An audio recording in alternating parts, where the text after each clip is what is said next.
Every other class had all their kids. But Mrs. Gandy's room was totally empty.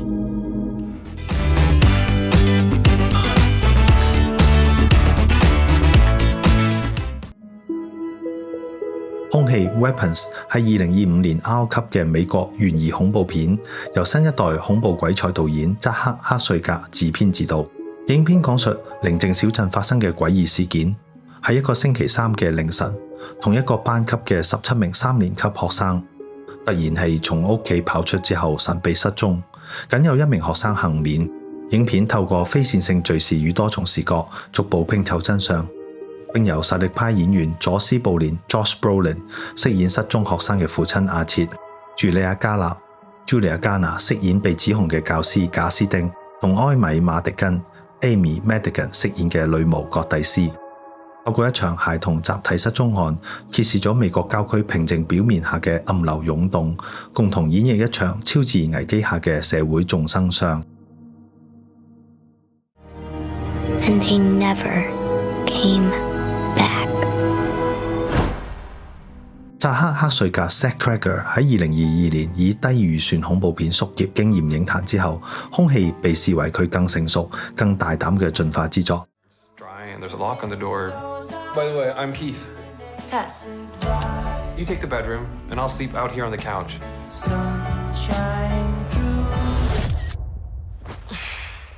God.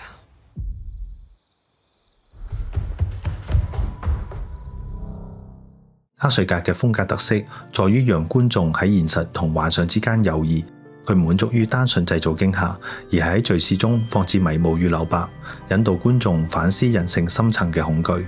製作過程中亦經歷波折，原本規劃嘅演員陣容包括 HBO 電視劇《最後生還者》嘅佩德羅·帕斯卡 Pedro Pascal， 因好萊塢工會罷工同檔期衝突而重新選角，但係最終嘅組合反而產生咗意想不到嘅精彩火花。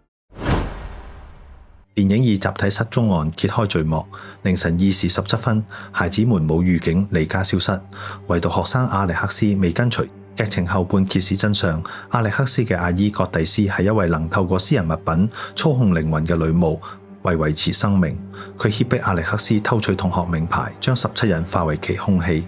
最終阿歷克斯反轉意識，孩子們合力反殺葛蒂斯。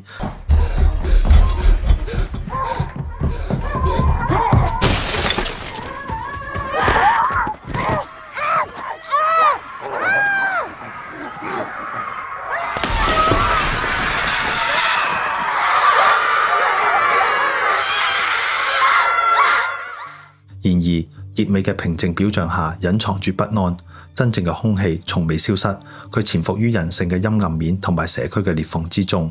演員表現亮眼，茱莉亞·加納飾演嘅教師賈斯丁係電影嘅情感核心。面對毫無根據嘅指控，佢既展現出脆弱嘅一面，亦都展現出不屈不撓嘅韌性。佐斯布連飾演失去個仔嘅父親阿切，將悲痛與執迷演繹得淋漓盡致。佢嘅表演唔單止係心碎父親嘅寫照，更加展現咗危機如何讓一個普通人逐漸滑向偏執嘅深淵。最出彩嘅埃米馬迪根飾演嘅女巫阿姨葛蒂斯，馬迪根嘅表演既誇張又微妙，成功塑造咗一個令人不寒而慄又偶爾引人同情嘅反派形象。兇器票房表現驚人。截至2025年10月，全球累計收入突破2.64億美元，僅以約4000萬嘅預算實現巨大嘅回報。專業評價同樣受到肯定，爛番茄開盤獲得94%好評 ，IMDB 評分為7.6。影評人讚譽其原創性同恐怖與喜劇嘅完美平衡，尤其對結局嘅反轉表示高度讚賞。然而，非線性敘事及意象留白引發咗兩極反應，部分觀眾認為節奏分散，隱喻難以理解，但係呢個恰恰體現咗克瑞格對於拒絕迎合傳統嘅勇氣。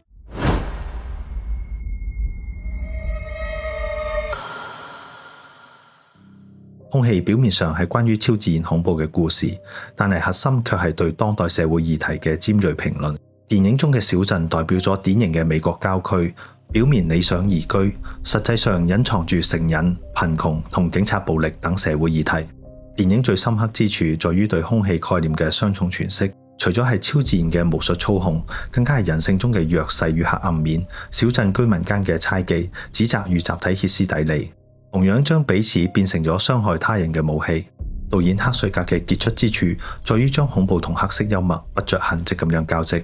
片中幾處令人會心一笑嘅瞬間，並未削弱整體嘅壓抑感，反而透過情緒嘅強烈反差，進一步繃緊觀眾嘅心理張力。呢種處理唔單止反映出導演對類型元素嘅嫻熟掌控，更加賦予角色喺極端處境中真實嘅人性反應。Oh my God.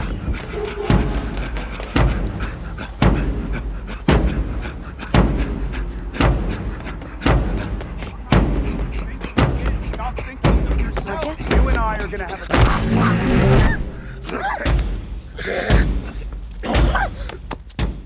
影片中幾個意象令人過目難忘，一把半自動武器嘅幽靈幻影懸浮於屋頂，直指美國難以擺脫嘅槍支暴力陰影；而反覆出現嘅門鈴攝像頭，則成為現代社會監視卻無力保護嘅冰冷諷刺。佢哋無聲記錄住孩子們僵硬逃離嘅畫面，成為呢場集體失語嘅見證者。電影喺第三幕迎來敘事與風格上嘅劇烈轉折，以一場近乎荒誕卻有邏輯自洽嘅高潮，將先前鋪陳嘅線索盡數收攏。傳統恐怖片嘅觀眾可能對非線性嘅敘事結構、留白過多嘅意象感到不適，甚至認為節奏略顯鬆散。但係呢啲所謂缺陷，恰恰係導演勇氣嘅體現。佢拒絕提供廉價嘅答案，而係將解讀嘅權力交還觀眾，邀請人們一同思考恐懼嘅根源。空氣實現咗恐怖片類型嘅進化，佢證明恐怖片唔單止可以嚇人，更能夠引發深層嘅思考同埋討論。真正嘅驚悚就潛伏喺日常生活同人心嘅裂隙之中。呢部電影唔單止提供咗一場感官衝擊，更加完成咗一次有力嘅社會叩問。